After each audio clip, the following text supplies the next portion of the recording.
کہ ایک اے ایس آئی کی اتنی جرت کہ وہ لڑکی لا کے تھانے میں استعمال کرے اور اس کے ساتھ زیادتی کرے. تھانے کا پورا عملہ اس کا ذمہ دار تھا. یہ غفلت بنتی ہے اور ان کو پورا تھانے کا معطل ہونا بنتا تھا جو ڈی آئی جی آپریشن نے کیا. بڑا افسوسناک واقعہ ہے کہ ایک پولیس اہلکار ہے جس نے ایک لڑکی کو مبینہ زیادتی کا نشانہ بنایا ہے. تو اس حوالے سے ابھی تک کیا پیش رفت ہو سکی ہے؟ اور یہ بھی سننے میں آ رہا ہے کہ پورا کا پورا تھانہ آپریشن ونگ جو ہے اس کو معطل کر دیا گیا. یہ اپنی نوعیت کا پہلا واقعہ ہے کہ ایک تھانہ نہ ہو گیا، ایک کعبہ خانہ ہو گیا.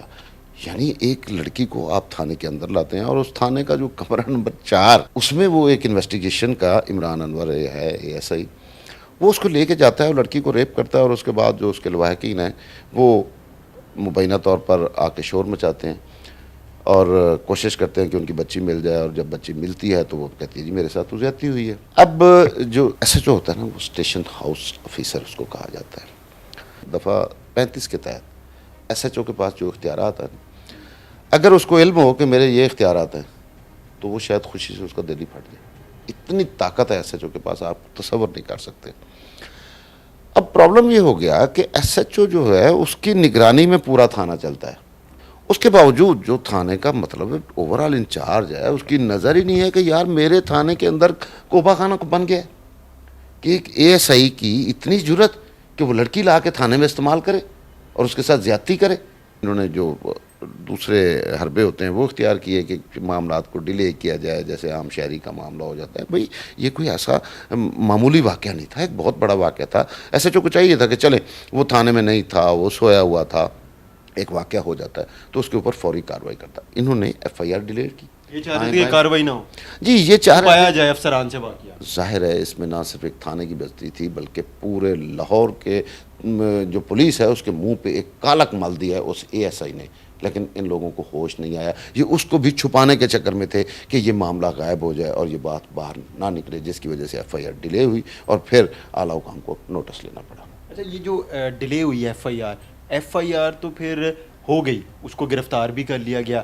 گرفتار کس کے کہنے پہ کیا گیا؟ ایف آئی آر پھر کس کے کہنے پہ ہوئی؟ اور اس کے بعد سب سے اہم بات یہ ہے کہ S H O, sub inspector, A S I, constable, محرر، 1 سے لے کے 78 افراد ہیں تھانے کا عملہ جس کو معطل کیا گیا. کیا پہلے ایسا ہوا ہے کبھی کہ کوئی ہوتا ہوگا 1 2 3 4 5 لوگ ہو جاتے ہوں گے؟ نہیں، تھانے پہلے بھی معطل ہوتے رہے ہیں، یہ کوئی بڑی بات نہیں ہے افراز صاحب. لیکن اس میں تھانے کی غفلت تو موجود ہے نا. اب دیکھیں نا، ایس ایچ او کے اوپر ہم کہہ تو رہے ہیں کہ وہ اوورال ذمہ دار ہے، اس میں کوئی دو رائے نہیں ہے، لیکن فرشتہ تو وہ نہیں ہے تو انسان. اب جو اس کے نیچے 78 لوگ ہیں، کسی ایک نے بھی نہیں دیکھا کہ یار ایک لڑکی ایک اے ایس آئی کے ساتھ کمرے میں جا رہی ہے، کمرہ بند ہو رہا ہے. اب انویسٹیگیشن والوں کے خلاف جو ہے وہ تو کارروائی انویسٹیگیشن والوں نے کرنی تھی، وہ نہیں کی. لیکن تھانے کا پورا عملہ اس کا ذمہ دار تھا. ایون فرنٹ ڈیسک کا جو عملہ ہے، بھائی تھانے میں ایک گندا کام ہو رہا ہے، غلیظ کام ہو رہا ہے، ایک حرکت ہو رہی ہے، ایک جرم ہو رہا ہے. تو جب تھانے کے اندر جرم ہو رہا ہے اور کوئی پولیس والا دیکھنے کو نہیں ہے تو وہ گلی میں جو آوارہ جانوروں کی طرح پھرتے رہتے ہیں وہ کرائم کو کہاں سے ٹریس کریں گے؟ اس لیے غفلت بنتی ہے اور ان کو پورا تھانے کا معطل ہونا بنتا تھا جو ڈی آئی جی آپریشن نے کیا.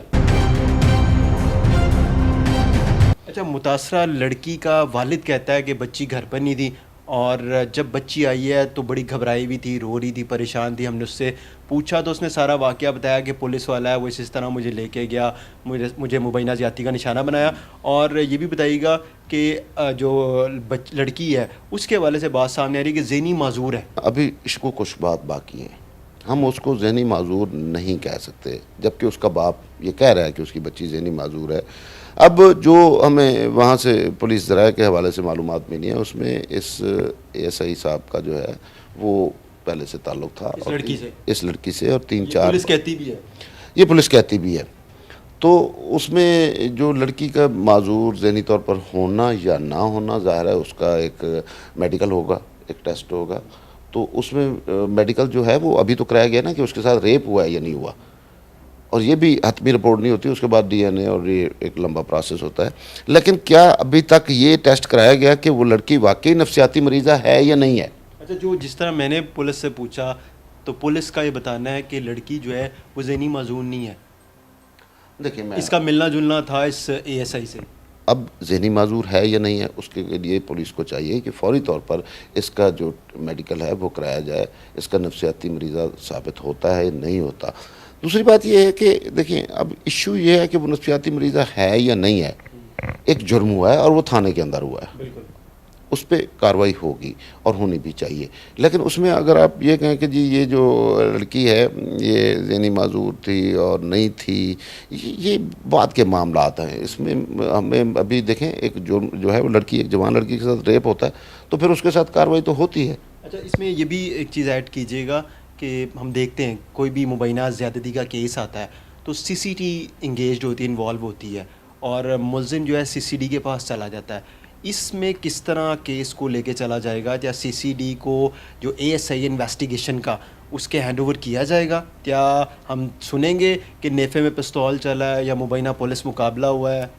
اب اس میں اس عنصر کو بھی رد نہیں کیا جا سکتا کہ اس کا باپ جو ہے وہ پیسے لینے کے چکر میں بھی ہو سکتا ہے کہ وہ بلیک میل کر رہا ہو۔ اب زیادتی تو ثابت ہو گئی ہے، اب وہ پیسے لیتا ہے، کیس واپس لیتا ہے، نہیں لیتا، لیکن اس میں جو قانون کے مطابق ہم نے دیکھا ہے کہ ڈکیتی ہو یا اس طرح کا جرم ہو، یعنی ریپ کیس ہو، تو اس میں اسٹیٹ مدعیہ ہوتی ہے، اس میں اگر مدعی کیس واپس بھی لیتا ہے تو کیس واپس نہیں ہونا چاہیے اور ان کو کارروائی کرنی چاہیے۔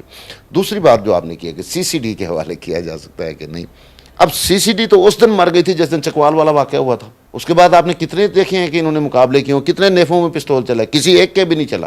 اب سی سی ڈی کے پاس کوئی کیس نہیں جا رہا، اگر چلا بھی جائے گا تو روٹین کی تفتیش ہوگی، اس میں نہیں سمجھتا کہ کوئی ایسا معاملہ ہوگا۔ اور لیکن جس طرح ہم دیکھتے ہیں کہ پولیس والا ہے وہ ڈکیتی میں بھی ملوث پایا گیا ہے اور ریپ کیسز میں بھی ملوث پایا گیا ہے، ان کے خلاف کیوں نہیں کارروائی ہو رہی؟ عام عوام شہری جو ہے وہ یہ جاننا چاہتا ہے کہ صرف اور صرف مبینہ پولیس مقابلے، نیفے میں پستول چلنا، یہ صرف عام جو لوگ ہیں، غریب طبقہ ہے، اس کے حد تک ہی ہے۔ یہاں پہ جس کے پاس تھوڑا بہت بھی اختیار ہے اس کو تو کچھ نہیں ہوتا، عام بندہ جو ہے اس کو پکڑ بھی لیا جاتا ہے، اس کو مار بھی دیا جاتا ہے، اس کو سر عام ننگا بھی کر دیا جاتا ہے، اس کو تھانے میں چترول بھی کی جاتی ہے، آج بھی چترول ہوتی ہے یار، جب یہ کہتے ہیں کہ ہم نے تو تھانے سے چتر سسٹم ختم کر دیا ہے، لیکن یہ عام آدمی کے لیے ہے۔ ابھی آپ دیکھیں، آپ کے اپنے سوال میں آپ کا جواب ہے کہ پولیس والے ڈکیتیوں میں، ریپ میں پائے گئے، وہ تو کوئی سی سی ڈی کے پاس نہیں گیا بھائی، کیوں؟